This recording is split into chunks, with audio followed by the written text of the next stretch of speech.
Welcome back, you guys, to another episode of Fiercely Unstoppable. I'm so excited for this special guest because not only is she sitting here at this beautiful event with me, but she's one of my clients. Yes. I'm so excited. I'm so excited. Oh my gosh, we've got Alyssa Hall here. Alyssa, tell us about you, how you got to where you are today, a little bit about what you do and how it all came together. Yeah, so I'm a life coach for moms. I work with overwhelmed moms who are dealing with mom guilt, and I really help them take the steps into. I forgot. Hold on. Pause. Okay.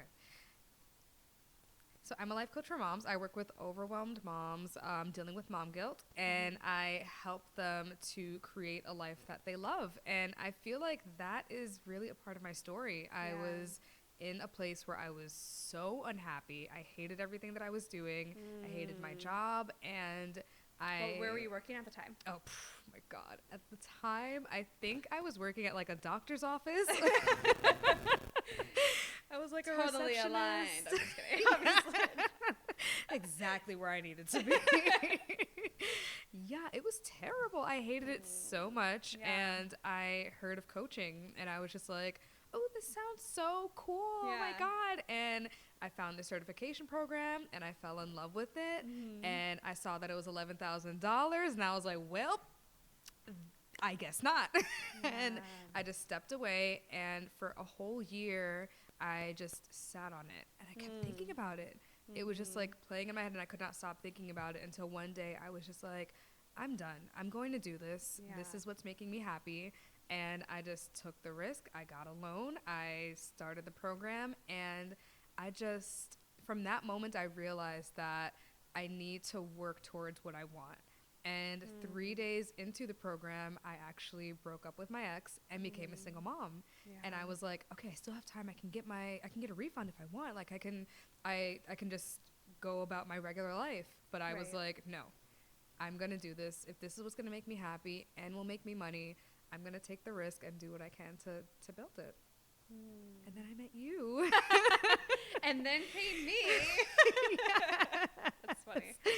Yeah, and I thought that I had this niche that I was like, oh, this is what I want to do. This seems like the easy way.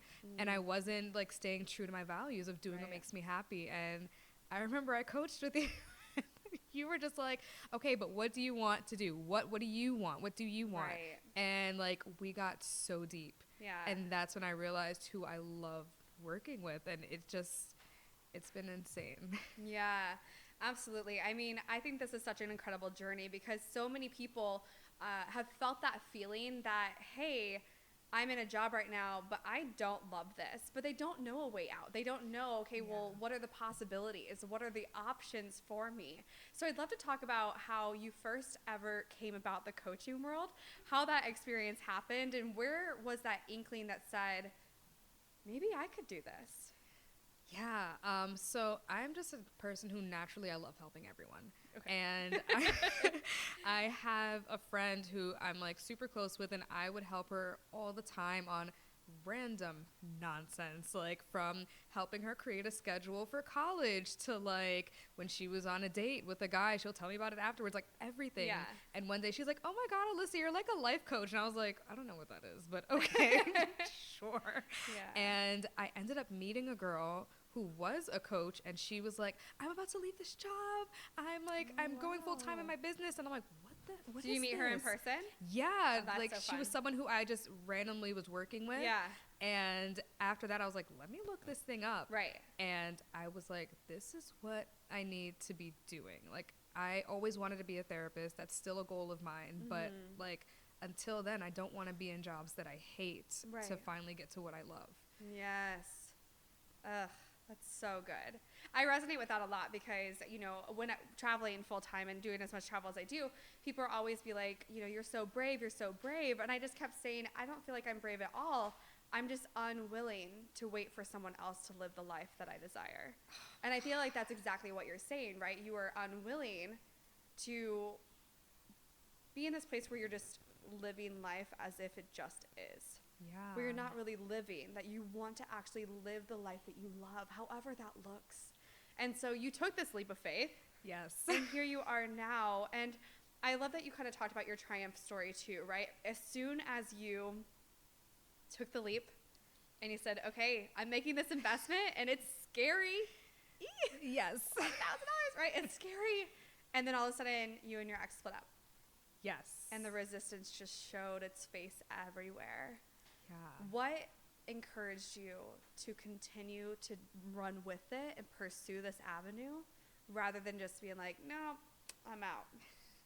I think it was just realizing that I was just so excited to finally do something that was making me happy, and like everyone else around me was like pretty skeptical. No one knows what this is, right? My parents are still like, yeah, she does really great videos online. I'm just kidding. They kind of have an idea what I do, but right. they also partially have no idea what I do. Yes. Yeah. And it's just like hearing that, and I'm just like, after being in the program for like those 2 days, I'm like, I can't just stop now. Like I got so much growth just from being in that sort of coaching space that I was just like, I need to do this. Yeah. And this is where I'm meant to be. And this, all right, this is going to be hard. But I didn't realize that like, that was just like the first little like speed bump. That was about 1.5 years ago. And it's been 1.5 years of just like moments where I have to tell myself, is this what I'm going to do? Am I going to keep going? Yeah. And just like fighting through it. And I'm so glad that you brought that up, because obviously, you know, that's the epitome of fiercely unstoppable. Yeah. Of all of these things that get thrown in your face. And, you know, you guys, there are moments in my life that all the shit, it just hits the fan. And it's just like a whole bunch of shit just like flying around in that fan above me. And I'm like, what is happening? Yes. And it is those questionable moments of, do I keep going or do I quit? So I'd love to dive into those with you and really figure out, you know, what did you...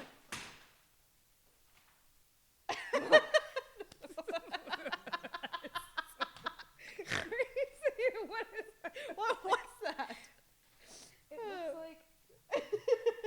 It looks like a mic, but there That's wouldn't be a mic there. I was just like, what is falling from the sky? Yes. Sorry. Oh, man. Okay. We feel you.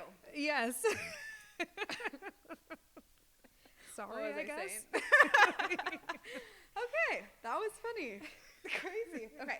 Anyways, I was saying something. What was I saying? Thoughts. Diving into diving into what you had been through. Okay, yes. Okay. So when we feel like things aren't working out and all the resistance pops up, and I truly believe that every time we make a big decision to take a new step or to decide, okay, I'm going down this path, and we decided this is happening, all of the resistance comes up. So I'd love for you to share with people how you were able to feel this resistance and decide to keep going, and what that experience has been like for you this past 1.5 years or so. Yes. It's something I was actually thinking of recently, because whenever I do something that's out of my comfort zone, immediately just like ridiculous negative thoughts come. Yeah. And do you have any like, specific examples that resonate with you? Yeah. Usually, so I'm an introvert by nature. Like I will just snuggle in my bed all day. If I got paid to do that, that'd be good. But I can't. In-home paid snuggler. Actually, you know, you never know. There are a lot of things on the internet. There are. But like whenever I have to do something super social that can really up-level my business, this amazing event, literally 3 days ago, I was just like, maybe I shouldn't go. Maybe I shouldn't do this. Maybe, and just like telling myself all this stuff. And I had to have my friends tell me like, girl, like you've been talking about this for 1.5 months. Like this is exciting. Yeah. This is great. But you know, I have to really tell myself like, first of all, I'm not going to die. That's the first thing. I love that. Right. Okay. Worst case scenario. well, it's not death. So that's a pretty optimistic way of life, right? It is. And it's just like whenever sometimes we think of like huge risks that we're going to take, like the $11,000 loan. Yeah. I mean, that was just like, what do I think I'm doing right now? Right. But it's like, first of all, I'm not going to die. Second of all, the worst that can happen is that I'm paying off this loan. Yeah. Absolutely. Yeah. And that's it. Exactly. Yeah, and like the other big thing for me. I love that. So looking at the best and worst case scenario. Yes. Whenever something comes up, absolutely sit there. What is the worst case? What is the best case? Because if we're going to go down the worst case rabbit hole, we got to do the opposite. We do. You have to. You yeah. have to. You have to. It's now a requirement. You must. Yeah. So, okay, keep going. I just wanted to like reiterate that point because I think it's really prominent in, okay, here's some resistance. Now what do I want to do? Or, hey, here's this really big decision, and looking at both sides of that. Yeah, and you're right. Like, also focusing on the best case scenario, which I feel like deep down we know. We know. Yeah. That's why we wanted to do it. Yeah. But, like, really getting clear and, like, having that as, like, a vision in front of us. And the other thing that I really have started doing also is...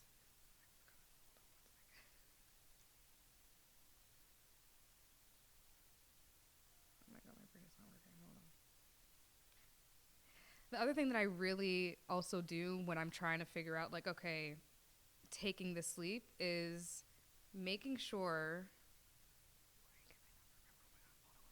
Thank God there's editing.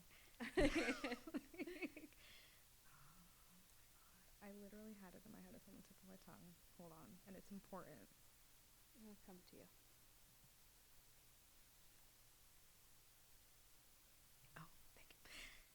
The most important thing I feel like that I just started doing is making it like, I feel like I have you in my head when I'm saying it, but it's like, it's a non-negotiable for me to get my worth out of this. I'm going to try my best on my end to get what I came for, regardless of like, let's say again, with the program, let's say I went to the program and it was terrible. I'm still going to get every little nugget of information that I can to make sure that it's worth it. Absolutely. And, you know, it's remembering that you took this leap on purpose, right? You desired this for a reason. There is a reason that you decided, hey, I'm going to do whatever this thing is, and it is something that I want, and knowing that, hey, I can absolutely achieve it, but I want to learn all of the lessons along the way. I mean, we've all had really crummy experiences, you know, when it comes to investing in things and learning things, but realizing that there are stories, there are lessons, there is something that you needed to learn. Or sometimes I go to events, not with the intention to learn anything, but to hear all of the things that I already know, just to remind myself, oh my God, I know so many things. Yes. I know so many things, and I can utilize my skills and my unique way of teaching to be able to discuss this even further, which is incredible. So that is so true. So looking at the best and worst case scenario, who were the other two? They were really good as well. And then it was... No, I think we just like dove into it. So okay, best, worst, we'll just cut that part out. Okay. Okay, so I want to dive into what specifically you do for moms, you know, as a mother of a young child, as well as, you know, helping other moms. So let's talk about what that experience looks like for them. Yeah, so I feel like a lot of moms go through what is like known as like mom guilt. Yeah. But what it really is feeling like you have to be perfect. And feeling like you have to do everything for your child and be there all the time. Every decision that you make has to do with them. You're not allowed to do anything for yourself. If you have a husband, then he'll like work and do whatever he does. But you are not allowed to be an individual person. And it's like a lot of people don't really think of it that way, but that's really what's going on. Like you're not allowing yourself to be you. So let's give an example before we like continue with this thought of how mom guilt would actually present itself in someone's life. Yes. Okay. So I have this really amazing example. I remember I was just looking on like Facebook and this woman was saying, oh, hey, so I want you guys' advice on something. I am I have the whole week off next week, and I plan to take my 2-year-old to the beach on Monday. And we just moved into a new house like a couple days ago, but I'm really, really tired. And from Tuesday to Friday, we're gonna have family over. Would I be a bad mom? That's the key. Would I be a bad mom if I just take my 2-year-old to daycare like normal and just take Monday to just relax? The 2-year-old didn't know about the beach plans. The 2-year-old is also 2, and the 2-year-old likes daycare. And the mom was like worried that she would be a bad person for just letting her daughter have a regular day while she relaxed at home. I love that, like that red flag of, would I be a bad mom? You know, would I disappoint my children if? Yes. And that is, I think those are key phrases, right, for people to be able to look out for. Yeah. So what happens if someone is feeling that, or they are saying these words that, but if I do this, what would that mean about me as a mom? Where do we go from there? I feel like it's really about remembering that in order to be a good mom, you have to be a good person to yourself first. And just really being realistic with yourself and stepping back and seeing how you are as a mom when you're tired, when you're stressed out, when you're overwhelmed. Like, you may be with your kid, but are you really mentally with your kid? Are you playing with them in the way that you want to? Yeah, are you present? So really being realistic in that way. Right. So what are some steps that you would provide someone with, and what would you help them, guide them through, for those people who are feeling a little bit guilty? How would you help them release that? Yeah, so I feel like the first thing is just remembering, like, our job as parents is to provide for our kids and to be an emotional support for them and to play with them, but there are so many different ways of doing that. It doesn't have to be the specific way that you think that it has to go. You can do it you can be flexible in how it is that you want to present yourself. For example, like, if your kid is having something at school, you're not a bad parent if you don't attend the little bake sale at school. But you can instead make up at that time by playing with them, or you can take that time to yourself so that you can recharge and be a happier person with them. That's really all our kids want. They want a happy mom. They don't want to see mommy all like stressed and frazzled. And whatever you have to do to get to that point of like happiness and calmness, then that's what you need to do. I think that's so important. I mean, I'm not a mom. I have a cat, but it's in the future of future life. And one of my friends that is a mom, you know, she told me the other day she was actually really sick. You know, she had the flu. Gross. But luckily she's healthy and good, you know, but it's always gross when you have the flu. It's never fun. No. And her daughter went to preschool and she was crying because her mom was sick. And I thought that was such a beautiful story, though, because she was saying, oh my gosh, my mom is sick, I'm so sad. And she was able to be in this moment where she understood that my mom's not completely okay and this isn't normal. But the beautiful message about that is that on average, my friend is on point when it comes to being really present with her and having her experience this happy version of her most of the time. You know, of course she was sick, she couldn't help that. You know, that's no one's fault. Like, it's just life in the universe of what happens. But it's one of those things that when we can really spend that quality time, and I think we always have to go back to that. And also remembering, you know, moms are not the only ones who get to this place where they're like, who am I? Am I just a mom, or do I have other things still going for me? Like, just because you have a child doesn't mean all of your past experiences just disappear. Yes. And do you find that something that your clients deal with a lot, with different moms and things, just identifying, okay, well, who am I now as a mom? Yes, that is a huge shift that a lot of moms go through, and even as early as right after the kid is born. It's just like, okay, so I don't remember what I used to like to do. And I remember seeing a study somewhere that like we chemically change once we become a mom. I guess like something with like the hormones. I don't know. Yeah, it's interesting. Yeah, but we have to rediscover ourselves, but allow ourselves to rediscover ourselves. A lot of moms don't allow themselves to be like, I'm going to take this really fun class today. I'm going to try out this new thing today, see if I like that. And just going on this whole rediscovery kick so that you know what makes you happy. Instead, they're just like, this is what my life is now. I have to do this. Yeah. And that's another thing I talk about a lot. It's just shifting your vocabulary from have to want to. Right. That's super, super important. Or even important. Get to, yes. Okay, yes. I have to do the laundry. I get to do the laundry right now. I am breathing.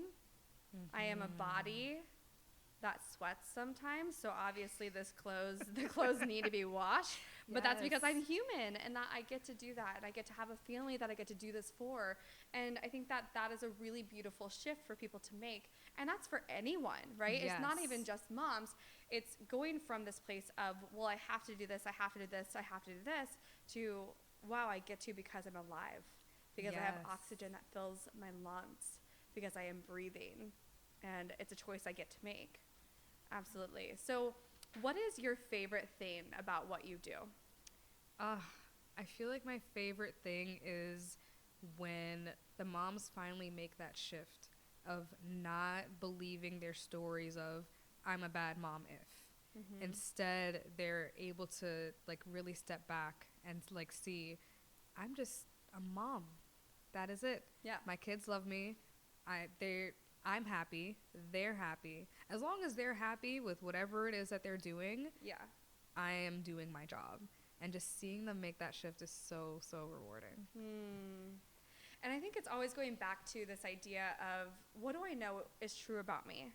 Yes. You know, what do I know I love to do? And being able to allow yourself to have the life where I get to do the things that bring me joy, in addition to being a really incredible mom and having both. You know, I love living in a world of not an either or. We were talking about that at lunch today. You know, it's one of those things that you're like, I'm just going to start adopting that too of, I want all the things. I want all of the things. Yes. And instead of having and limiting yourself to, okay, I can only do one or the other, I can do this and this. And really living a life of abundance and to be able to create that. Yeah, and allowing yourself to be flexible of like, how am I going to get this done? Like, how can I do this? Not like, I can't do it. Right. Or there's no way this is possible. Yes. What is the opportunity that this could be possible? If it were possible, what would this look like? Yes. That's a really beautiful reframe of that question. Okay, so this podcast obviously is all about being fiercely unstoppable. As you know, can you tell us about a time, and I know you kind of already did, but another specific moment where you overcame an obstacle, and when you did, you just felt victorious? Yes. So, let me try to think. Okay. I'm trying to think of a really good one. Okay, so an obstacle that I overcame and I felt amazing. I feel like this is like a normal, not a normal everyday thing, but this happens a lot for me where I'm starting my business. I really want this to happen. I really want to do what I can. Yeah. And when you're in that space of like, go, wanting to do this, like there are moments where you're just in the flow and it's beautiful and you're creating, but then you have other moments where it's just like, I haven't done anything for a month. And you're just like, I do not know what to do, and you're just spinning. Right, you like lose track of I say this all the time, right? You can't, it's easier to keep the ball rolling if it's already rolling, right? Yes. Otherwise you have to start it all over again, and you have to build that momentum. But when we stop the momentum, then we have to start back at kind of, not ground zero, but we kind of got to start where we left off. Right, and for me, that was just like a reoccurring pattern in my life, wherever like something would, whenever I'd get to a speed bump, I would take that as a sign of, all right, I'm going to have to stop now. But like over the last like few months, I would get to a speed bump and I'm just like being able to coach myself through it and just tell myself, all right, well, the world isn't going to end because I took that month off. Yeah. Nothing is going to stop because I paused for a little bit. Right. And being able to just get back to the basics and really say, okay, what do I need to do today? How do I need to break this down so that I can start and get to the momentum? Just because I was really amazing and successful in doing all these things before doesn't mean that now that I paused, I can't have that again. And this brings up the question, what am I making this mean about me? Yeah. I'm a big believer in continuing to push through and persevere. However, there are moments in our